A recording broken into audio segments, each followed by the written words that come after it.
All right, y'all, it's a beautiful bright morning, and we're gonna think where we at, chapter 19. I don't really like 18's chapter. I was pretty tired yesterday and I read. Hope you guys understood it. Probably gonna take a lot more concentration. It was a boring chapter. Alessandro made it back to Ramona, who was in the cemetery with Carmena, who was an Indian of the same family as Alessandro. But when the Americans came and kicked them out their land, I think her husband ended up dying, and her baby also died, I think, before that. So that's why Carmena was in the cemetery that Alessandro told Ramona to just stay here because I have to go into town. And you never know if there's people that the Senora sent to get back her stuff or even to break up their marriage plans. So he got back to her, and I think they started traveling. He ended up going into town and getting money from Mr. what's his name? Martzel? Hartzell. Mr. Hartzell, who was a Mexican he owned some sort of pub or some sort of place where the Indians used to go, and I guess it was a bar. I don't want to say a bar, but it was a place for them to go. I think he probably even sold little convenience store that he sold alcohol and made food for the city or the town. I'm not even sure if they sold alcohol. It doesn't say it in the book. So it's not a tavern, but Mr. Hartzell wasn't there, but Mrs. Hartzell was there, and she was surprised to see Alessandro. And he sold his violin for some gold pieces, for some money. And now him and Ramona are on their way, I think, to San Diego to get married. So that's where we left off. That chapter was kind of boring. There was some talk about kind of the American government. Oh yeah, and then how Ramona's kind of shocked that Alessandro told her, there is some good priests and there's also some bad priests. So there was a little bit of curiosity and I don't know, what would you say? Interest, I guess, in that chapter, a tad bit. But we'll see what happens right here. So we are on chapter 19. After leaving Father Gaspara's door, Alessandro and Ramona rode slowly through the now deserted plaza and turned northward on the river road, leaving the old Presidio walls on their right. The river was low and they forded it without difficulty. I think it's early morning because Alessandro said they couldn't stay where they were at because they could be seen, at sunrise and during the day. I have seen this river so high that there was no fording it for many days, said Alessandro, but that was in spring. Then it is well we came not at that time, said Ramona. All the times have fallen out well for us, Alessandro. The dark nights and the streams low, but look, as they say, there comes the moon. And she pointed to the fine thread-like arc of the new moon just visible in the sky. Not big enough to do us any harm, however, she added. But dear Alessandro, do you not think we are safe now? I know not, Mahela. If ever we may be safe, but I hope so. So he said, I'm not sure there's ever going to be safe. I have been all day thinking I had gone foolish last night when I told Mrs. Hartzell that I was on my way to San Pasquale. But if men should come there asking for us, she would understand, I think, and keep a still tongue. She would keep harm from us if she could. Their way from San Diego to San Pasquale lay at first along a high mesa or tableland covered with low shrub growths. After some 10 or 12 miles of this, they descended among winding ridges into a narrow valley. Dang, putting those horses to work. 10, 12 miles, man. Try to walk that, let alone run it. The Poway Valley. It was here that the Mexicans made one of their few abortive efforts to repel the American forces. Here were some Americans killed in a fight with the Mexicans, Mahela, said Alessandro. I myself have a dozen bullets which I picked up in the ground about here. Many a time I have looked at them and thought if there should come another war against the Americans, I would fire them again if I could. Does Senor Felipe think there is any likelihood that his people will rise against them anymore? If they would have all the Indians to help them now. It would be a mercy if they might be driven out of the land, Mahela. Yes, sighed Mahela, but there is no hope. I have heard the Senora speak of it with Felipe. There is no hope. They have power and great riches, she said. Money is all that they think of. To get money, they will commit any crime, even murder. Every day there comes the news of them murdering each other for gold. Every day there comes the news of them murdering each other for gold. Mexicans kill each other only for hate, Alessandro, for hate or in anger, never for gold. Indians also, replied Alessandro. Never one Indian killed another yet for money. It is for vengeance always, for money, bah, Mahela. They are dogs. Rarely did Alessandro speak with such vehemence, but this last outrage on his people had kindled in his veins a fire of scorn and hatred which would never die out. Trust in an American was henceforth to him impossible. Trust in an American was henceforth to him impossible, and the name was a synonym for fraud and cruelty. They cannot all be so bad, I think, Alessandro, said Ramona. There must be some that are honest, do you not think so? Where are they then, he cried fiercely, the ones who are good? Among my people there are always some that are bad, but they are in disgrace. My father punished them, the whole people punished them. If there are Americans who are good, who will not cheat and kill, why, they do not send after these robbers and punish them. And how is it that they make laws which cheat? It was the American law which took Temecula away from us and gave it to those men. The law was on the side of the thieves. No, Mahela, it is a people that steals. That is their name, a people that steals and that kills for money. It is not that a good name for a great people to bear. Is not that a good name for a great people to bear when they are like the sands in the sea? They are so many. Things being sarcastic, right? That is what the senora says, answered Ramona. She says they are all thieves, that she knows not each day, but that on the next will come more of them, with the new laws to take away from her land. She had once more than twice what she has now, Alessandro. Yes, he replied, I know it. My father has told me. He was with Father Peyri at the place when General Moreno was alive. General Moreno was alive. Then all was his to the sea, all that land we rode over the second night, Mahela. Yes, she said, all to the sea. That is what the senora is ever saying, to the sea. Oh, the beautiful sea. Can we behold it from San Pascual, Alessandro? No, my Mahela, it is too far. San Pascual is in the valley. It has hills all around it, like walls. But it is good. Mahela will love it, and I will build a house, Mahela. All the people will help me. That is the way with our people. In 2 days it will be done. But it will be a poor place for my Mahela, he said sadly. Alessandro's heart was ill at ease. Truly a strange bride's journey was this, but Ramona felt no fear. No place can be so poor that I do not choose it, if you are there rather than the most beautiful place in the world where you are not, Alessandro, she said. But my Mahela loves things that are beautiful, said Alessandro. She has lived like a queen. It's crazy, huh? He assumes that she was living so lavishly, but I guess it was just because Oh, Alessandro, merrily laughed Ramona. How little you know of the way queens live. Nothing was fine at the Senora Moreno's, only comfortable. And any house you will build, I can make as comfortable as that was. It is nothing but trouble to have one so large as the Senora's. Margarita used to be tired to death, sweeping all those rooms in which nobody lived except the blessed old San Luis Rey saints. So, fucking ghosts. Alessandro, if we could have had just one statue, either St. Francis or the Madonna, to bring luck to our house. That is what I would like, better than any other things in the world. It is beautiful to sleep with the Madonna close to your bed. She speaks often to you in dreams. Alessandro fixed serious, questioning eyes on Ramona as she uttered these words. When she spoke like this, he felt indeed as if a being of some other sphere had come to dwell by his side. I cannot find how to feel towards the saints as you do, my Mahela, he said. I am afraid of them. It must be because they love you and do not love us. That is what I believe, Mahela.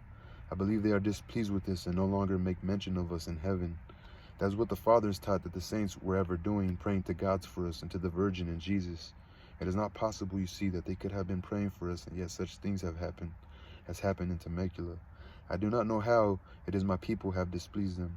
I think Father Salvadero will say that it is a sin to be afraid of the saints, Alessandro, replied Ramona earnestly. He has often told me that it was a sin to be unhappy, and that withheld me many times from being wretched because the Senora would not love me.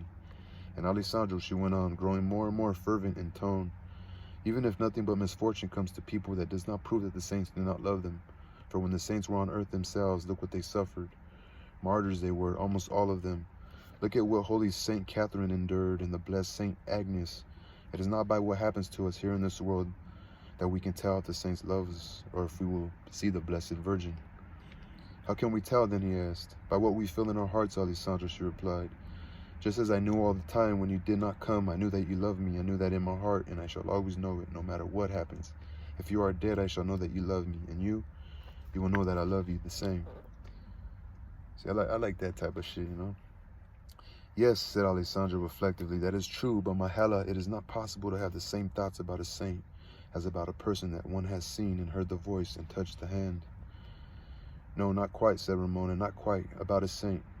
But one can for the Blessed Virgin, Alessandro, I'm sure of that. Her statue in my room at the Senora's has been always my mother. Ever since I was little, I have had to, I told her all I did. It was she helped me to plan what I should bring away with us. She reminded me of many things I had forgotten, except for her. Did you hear her speak, said Alessandro, awestruck. Not exactly in words, but just the same as in words, replied Ramona confidently. You see, when you sleep in the room with her, it is very different from what it is if you only see her in a chapel. So you're saying, like, you know, just going to church and leaving, but keeping her with her. Okay, let me read it again. So, you see, when you sleep in the room with her, it is very different from what it is if you only see her in a chapel. Or I can never be very unhappy with her in my room. I would almost go and steal it for you, Mahela, cried Alessandro with sacrilegious warmth. Holy Virgin, cried Ramona, never speak such a word. You will be struck dead if you laid your hand on her. I fear even the thought was a sin. There was a small figure of her in the wall of her house, said Alessandro. It was from San Luis Rey. I do not know what became of it, if it were left behind or if they took it with my father's things to Pachanga. I did not see it there. When I go again, I will look. Again, cried Ramona. What say you? You go again to Pachanga. You will not leave me, Alessandro. She's asking him.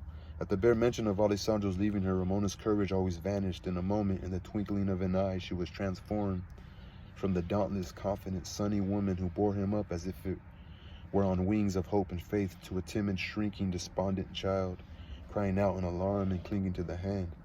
After a time, dear Mahela, when you are wanted to the place, I must go.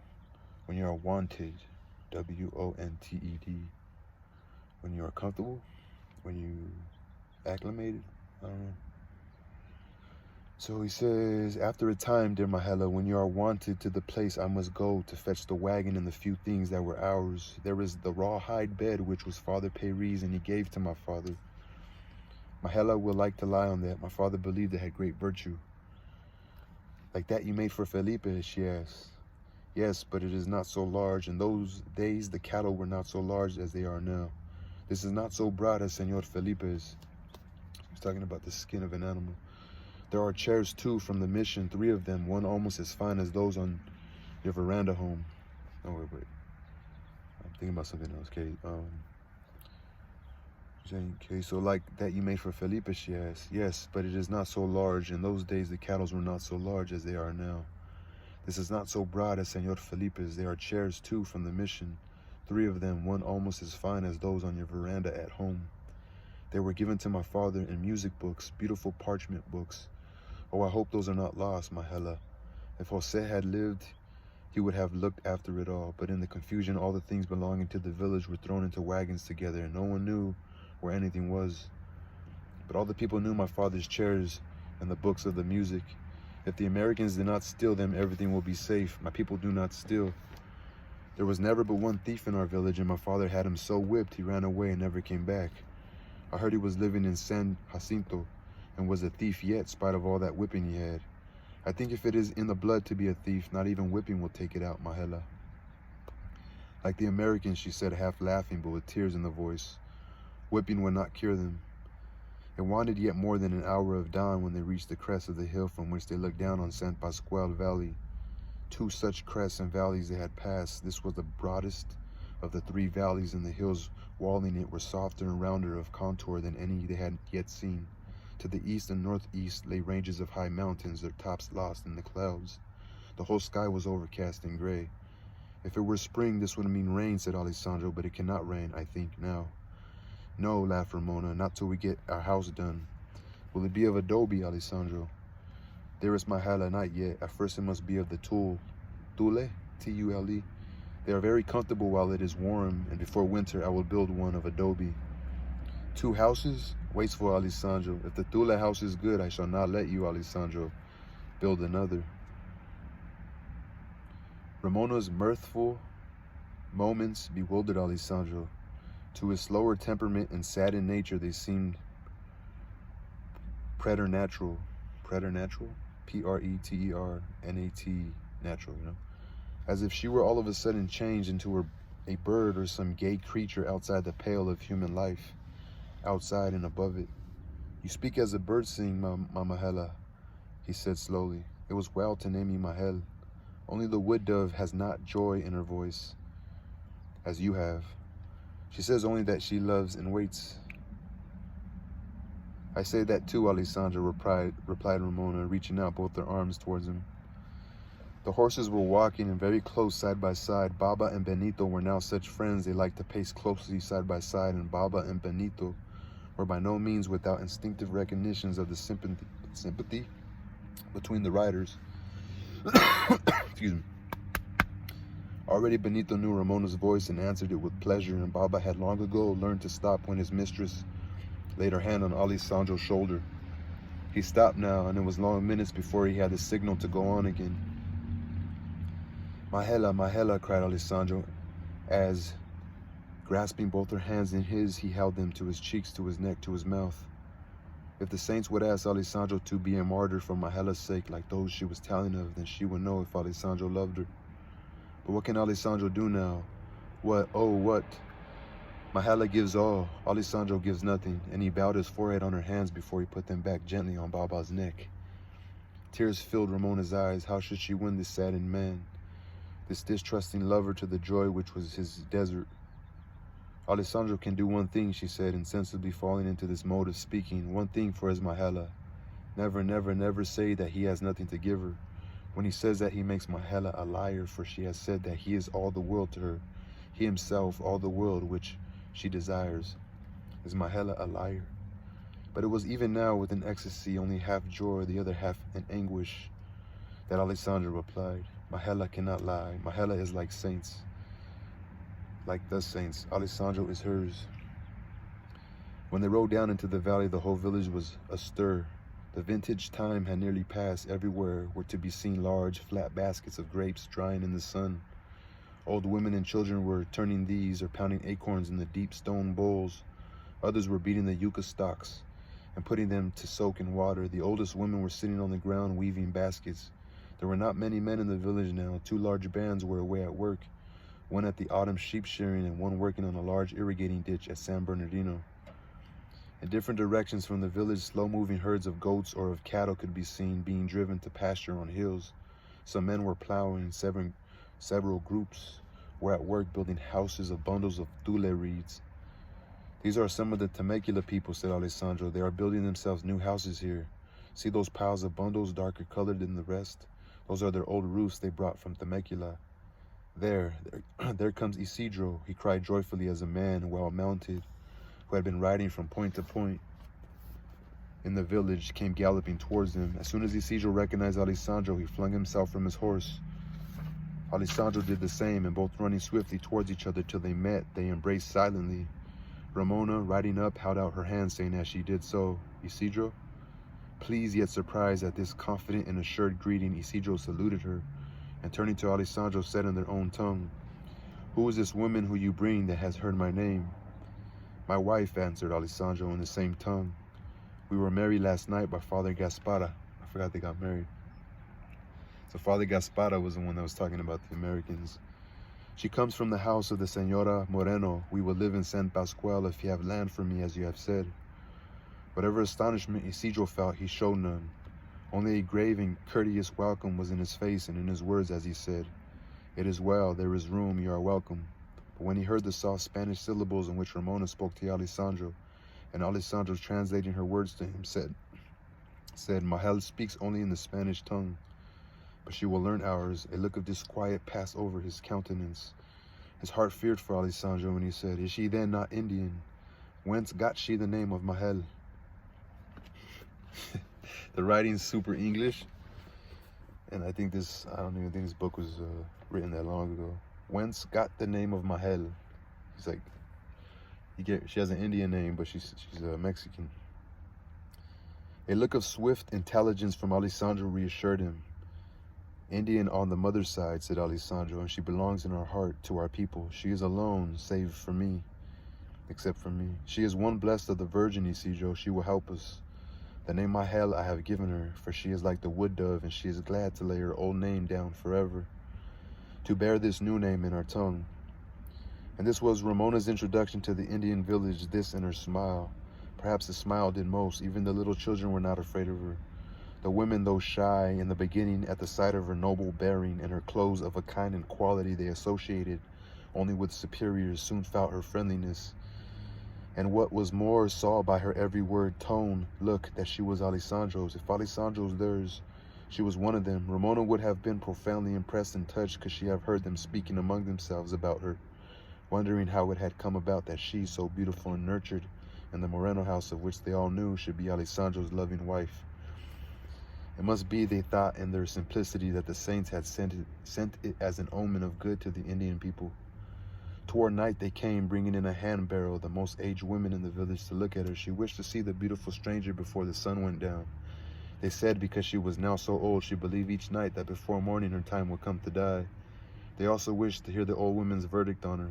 When Alessandro saw them coming, he understood and made haste to explain it to Ramona. While he was yet speaking, the procession arrived, and the aged woman in her strange litter was placed silently on the ground in front of Ramona, who was sitting under Isidro's great fig tree. Those who had borne her withdrew and seated themselves a few paces off. Alessandro spoke first. In a few words, he told the old woman of Ramona's birth, of their marriage, and of her new name of adoption. Then he said, "Take her hand, dear Mahela, if you feel no fear." There was something scarcely human in the shriveled arm and outstretched hand in greeting, but Ramona took it in hers with tender reverence. "Say to her for me, Alessandro," she said, "that I bow down to her great age with reverence, and that I hope, if it is the will of God, that I live on the earth so long as she has. I may be worthy of such reverence as these people all feel for her." Alessandro turned a grateful look on Ramona as he translated this speech. So in unison with Indian modes of thought and feeling, a murmur of pleasure rose from the group of women sitting by. The aged woman made no reply. She made no reply. Her eyes still studied Ramona's face, and she still held her hand. "Tell her," continued Ramona, "that I asked if there was anything that I could do for her. Say I will be her daughter if she will let me." It must be the Virgin herself that is teaching Mahela what to say, thought Alessandro, as he replaced this in the San Luiseño tongue. Again the woman murmured pleasure, but the old woman spoke not. "And say that you will be her son," added Ramona. Alessandro said it was perhaps for this that the old woman had waited. Lifting up her arm like a Sibyl, she said, Sibyl, S-I-B-Y-L, she said, "It is well, I am your dance when you come. It is well, I am your mother. The winds of the valley shall love you, and the grass shall dance when you come. The daughter looks on her mother's face each day. I will go." And making a sign to her bearers, she was lifted and carried to her house. The scene affected Ramona deeply. The simplest acts of these people seemed to her marvelously profound in their meanings. She was not herself sufficiently educated or versed in life to know why she was so moved. To know that such utterances, such symbolisms as these among primitive peoples are thus impressive because they are truly and grandly dramatic. But she was nonetheless stirred by them because she could not analyze or explain them. Alright, we're almost done. "I will go and see her every day," she said. "She shall be like my mother, whom I never saw." We must both go each day," said Alessandro. "What we have said is a solemn promise among my people. It will not be possible to break it." She's saying, "I will go with her every day. She shall be like my mother." He said, "We must go each day. We made a promise. We got to keep it." So Isidro's home was in the center of the village on a slightly rising ground. It was a picturesque group of 4 small houses, 3 of thule reeds and 1 of adobe. The latter a comfortable little house of 2 rooms with a floor and a shingled roof, both luxuries in San Pasquale. The great fig tree, whose luxuriance and size were noted far and near throughout the country, stood halfway down the slope, but its boughs shaded all 3 of the thule houses. On one of its lower branches was fastened a dovecote, ingeniously made of willow wands, plastered with adobe and containing so many rooms that the whole tree seemed sometimes a flutter with doves and dovelings. So dovelings are the women? Or actually the baby doves? Dovelings? Yeah, I think doves and dovelings are the baby doves. Here and there between the houses were huge baskets larger than barrels, woven of twigs as the eagle weaves its nests, only tighter and thicker. These were the outdoor granaries, and these were kept acorns, barley, wheat, and corn. Ramona thought them, as well she might, the prettiest thing she ever saw. Are they hard to make, she asked. Can you make them, Alessandro? I shall want many. All do you want, Mama Helen, replied Alessandro. And he's like, I'll teach you so you can do it. We will go together to get the twigs. I dare say, but some in the village. Buy some in the village, so he's telling her. Are they hard to make, she asked. I want you to make them. I would like many. Paraphrasing. All you want, Mama Helen, replied Alessandro. We will go together to get the twigs. I dare say, but some in the village. Buy some in the village. It is only 2 days to make a large one. No, do not buy one, she exclaimed. I wish everything in our house to be made by ourselves, in which again Ramona was unconsciously striking one of the keynotes of pleasure in the primitive harmonies of existence. The Thule house, which stood nearest to the Dove Cote, was by a lucky chance now empty. Isidro's brother Ramon, who had occupied it, having gone with his wife and baby to San Bernardino for the winter to work. This house Isidro was but too happy to give to Alessandro till his own should be done.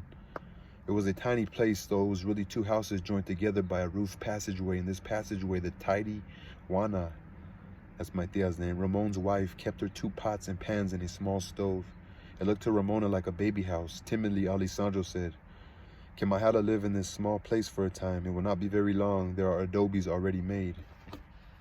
His countenance cleared as Ramona replied gleefully, I think it will be very comfortable, and I shall feel as if we were all doves together in the Dove Cote.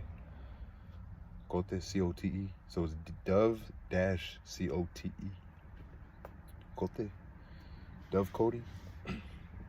Mahel, exclaimed Alessandro, and that was all he said. Only a few rods off stood the little chapel. In front of it swung on a crossbar from 2 slanting posts an old bronze bell which had once belonged to the San Diego mission. When Ramona read the date, 1790, on inside and heard that it was from the San Diego Mission Church it had come, she felt a sense of protection in its presence.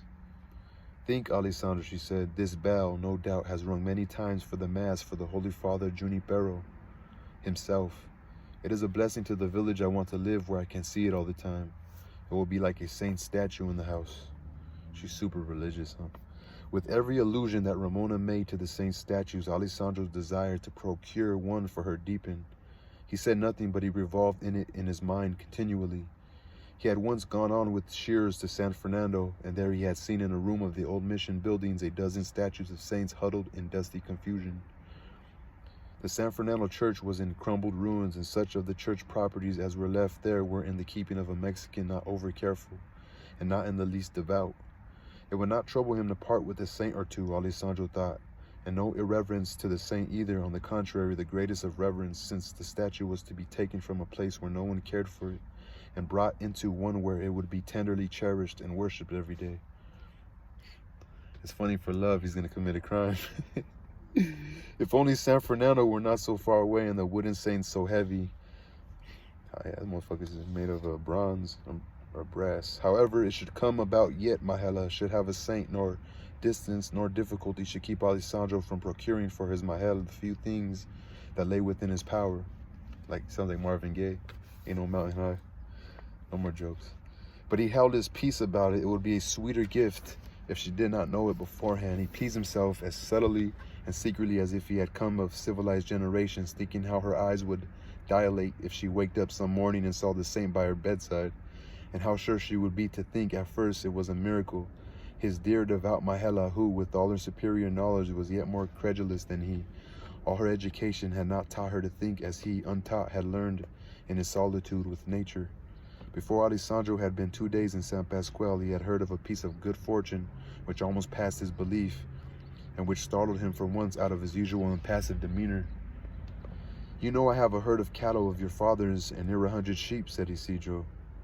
Oh shit, that's what came up. Look at, you know I have a herd of cattle of your father's and near 100 sheep, said Isidro. Holy Virgin, cried Alessandro, you do not mean that. How is that? They told me all our stock was taken by the Americans.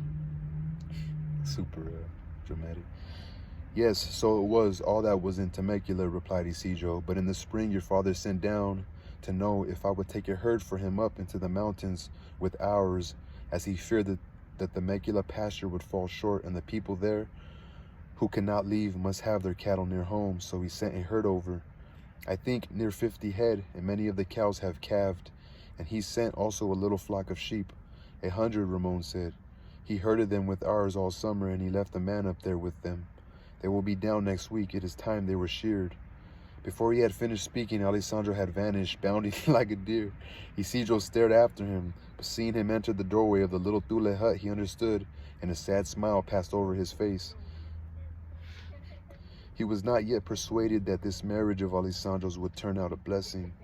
What are a handful of sheep to her, he thought. Breathless, panting, Alessandro burst into Ramona's presence. Mahela, my Mahela, there are cattle and sheep, he cried. The saints be praised, we are not like the beggars, as I said. I told you that God would give us food, dear Alessandro, replied Ramona gently. You do not wonder, you do not ask, he cried, astonished at her calm. Does Mahela think that a sheep or a steer can come down from the skies? Nay, not as our eyes would see, she answered, but the holy ones who live in the skies can do anything they like on earth. Whence came these cattle, and how are they ours? When he told her, her face grew solemn. Do you remember that night in the willows, she said, when I was like one dying because you would not bring me with you? You had no faith that there would be food, and I told you then that the saints never forsook those who loved them, and that God would give food. And even at that moment, when you did not know it, there were your cattle and your sheep feeding in the mountains in the keeping of God.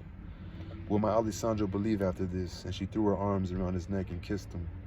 It is true, said Alessandro, I will believe after this that the saints love my Mahela. But as he walked at a slower pace back to Isidro, he said to himself, Mahela did not see Temecula. What would she have said about the saints if she had seen that and seen the people dying for want of food? It is only for her that the saints pray. They are displeased with my people. All right, that's the end of that chapter, y'all. Peace.